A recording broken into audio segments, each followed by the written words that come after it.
Congratulations on taking a step to move forward to help you achieve your best life.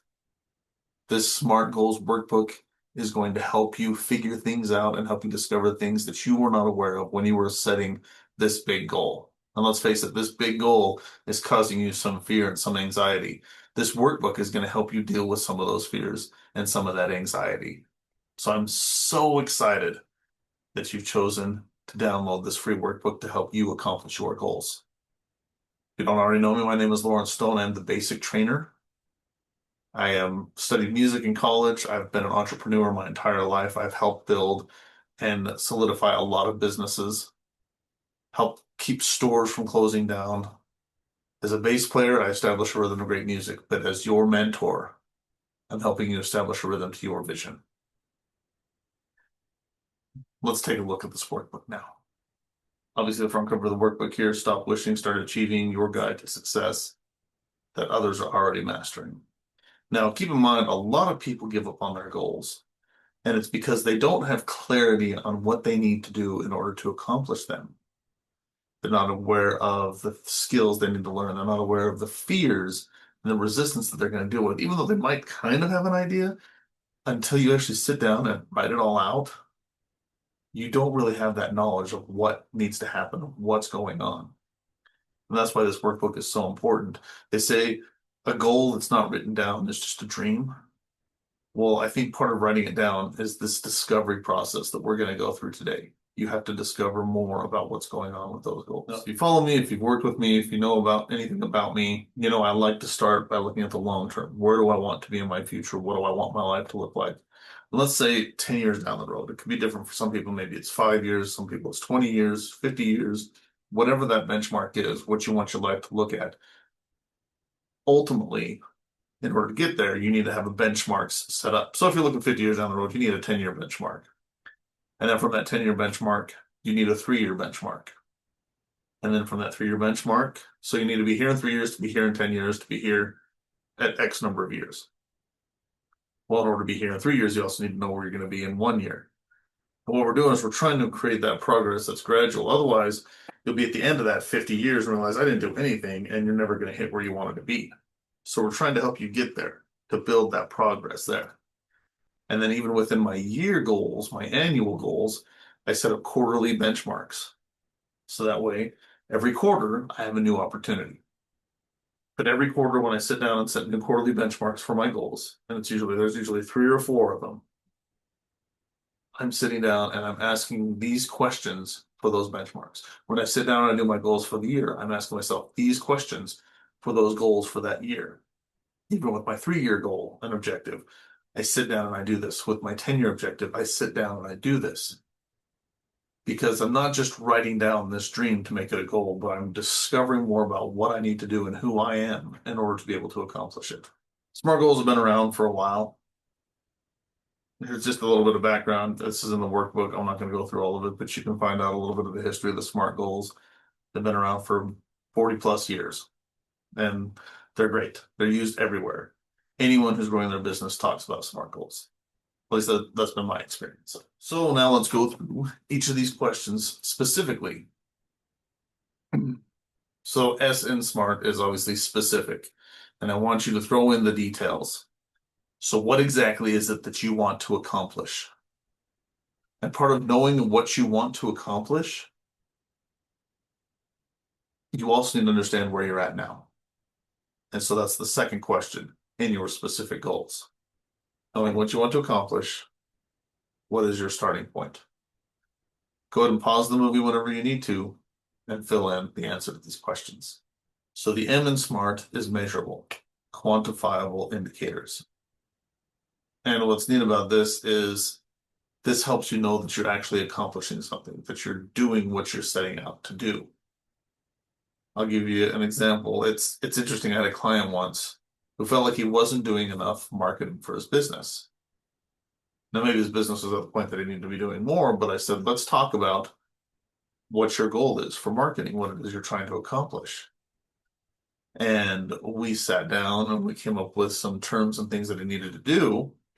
And all of a sudden he realized that a lot of those things that he had been doing, he was already doing.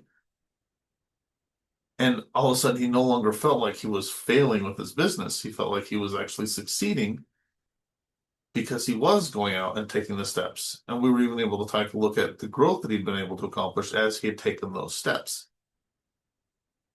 But because he didn't have that quantifiable indicator, if you will, he didn't know that he was doing as good as he'd been doing. He just thought, oh, I need to be doing more. I need to be doing more. And yeah, at some point with your business, you do need to be doing more. But for where he was at, he was doing a lot of the right things to help him advance to the next level. So you need to have these measurables in there so you know that you are succeeding, or you know when you are succeeding, or you know how you're succeeding, or to the other side, so you know how badly you're failing and what you need to pick up and do better on. So how will you define completing this goal? How will that be measured? Achievable in so many worksheets is the simplest question. They just ask, is this achievable? Simple yes or no question. That is not the right way to go about it. In the achievable section, there's so much opportunity for learning and growth. You see, I have it divided into a couple of different spots. So we're going to start by asking, what have you done in the past to help you achieve success in this goal? Because odds are you've probably set this goal before. And so you're setting it again. So what worked for you? What didn't work for you? And I want you to ask yourself, if something didn't work for you, why didn't it work for you? And what did you learn from that failure, if you will? Then you're going to go through and you're going to do your own personal SWOT analysis. So if any of you are entrepreneurs or run businesses for a while or in business leadership, hopefully you know what a SWOT analysis is. This stands for strengths, weaknesses, opportunities, and threats.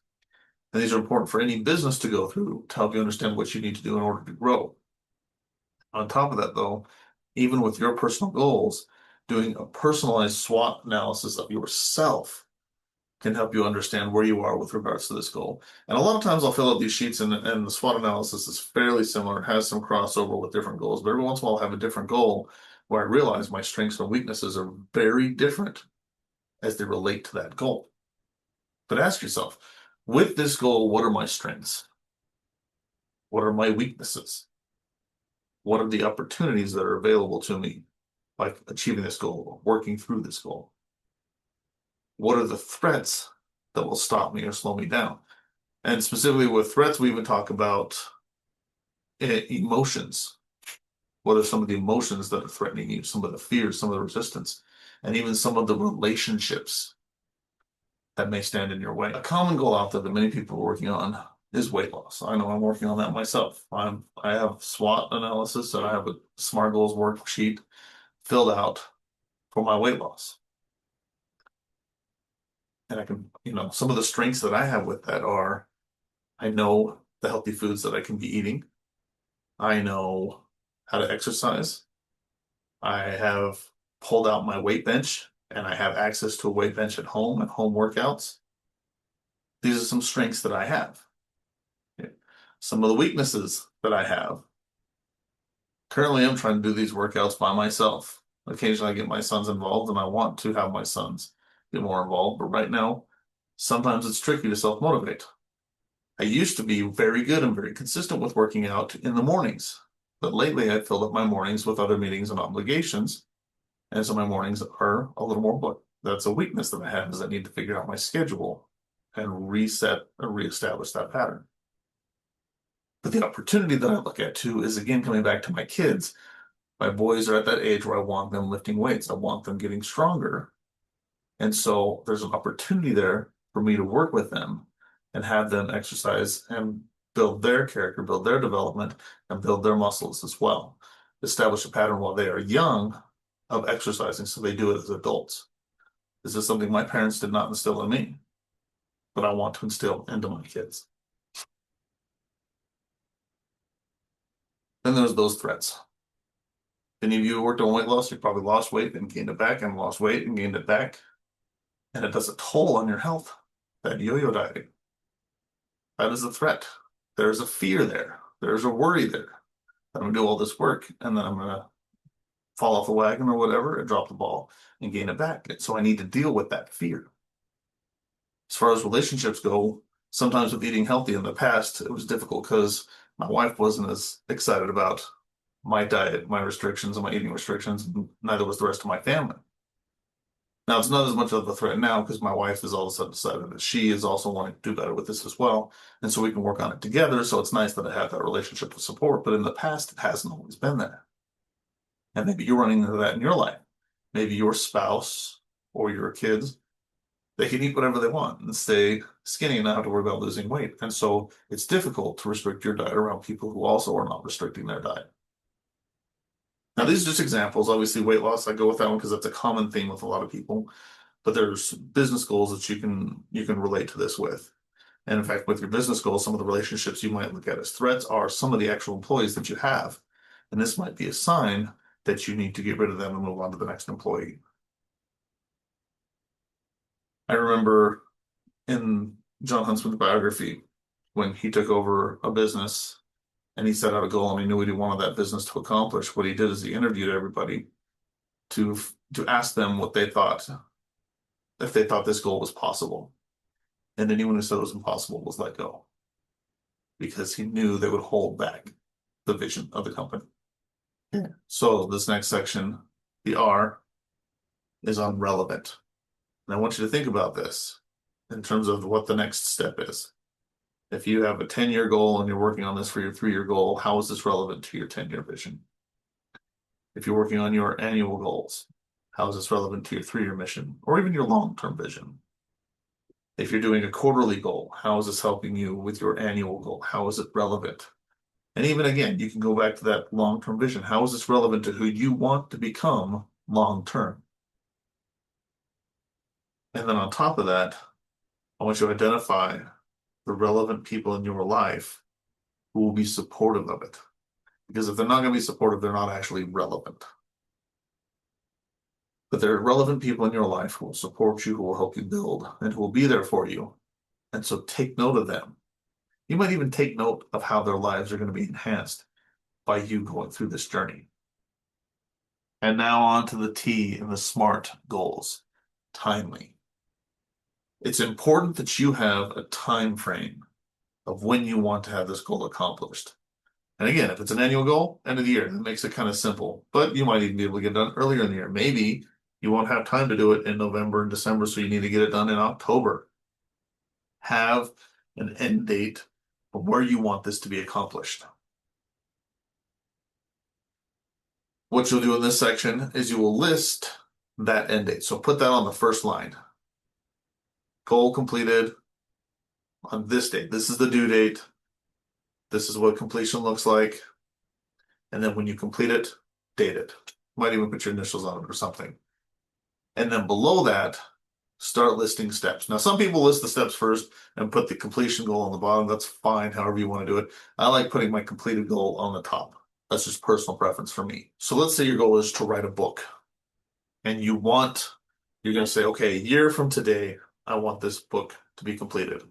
I'm in the month of July as I'm recording this. So let's just say by July 31st, 2026, I want my book completed and ready for final edit to submit to publishing. Okay? So you go through, you write that, okay, due date, July 31st, 2026. Step to complete, book ready for final edit. And then when you accomplish it, you write down the date that you accomplish it on. Okay, you got to think of what steps do you need to do to get there. And everyone's going to have their own steps and their own process. I'm new at writing books. I'm in the process of publishing my first one and writing my second one. And I got another idea floating around that I'm getting ready to work on that's going to help me with my second one. But anyway, so let's say first step, complete an outline or a first draft. Well, if I'm going to be done by July of next year, then I need to have that outline done by July of this year. Okay, July 31st of 2025, outline completed. Okay, by the end of September, my first draft is written. By the end of October, I've revised my first draft. Then maybe by the end of the year, November, December, you have it sent out to beta readers. So then by the end of February, you can say third draft completed with beta reader feedback. And maybe you need to extend those steps out further. But all of a sudden, if I'm looking at those steps, I'm thinking to myself, I might be done and have it ready for final edit. After the beta reader feedback, I might do one final edit, maybe a fourth edition. And then all of a sudden I find that I'm ready to have it submitted to the final edit maybe by April. But I would still keep that final deadline by July at the latest because life happens, things come up. And so I'm going to give myself a little leeway. And if I get done early, fantastic. But I know the steps I need to take and I have them listed out as the due dates. And when I complete them, I put the date completed on there. This helps you not get to the end of your goal and also realize, oh crap, I got to do everything. And then you all of a sudden are working really hard on it, but you still fail. Have that timeline. Check in with yourself regularly to make sure you are on track with that timeline. And if you're not on track, you have this timeline with these steps to tell you what you need to do to get back on track. Oh crap, it's January and I haven't even finished the second draft. I need to finish the second draft and I need to get it out to my beta readers. Okay? This will help you out tremendously. Okay, I'm going to get it done.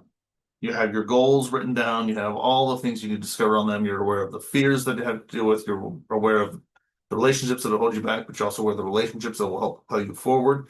You now have the information to go more effectively accomplish your goals.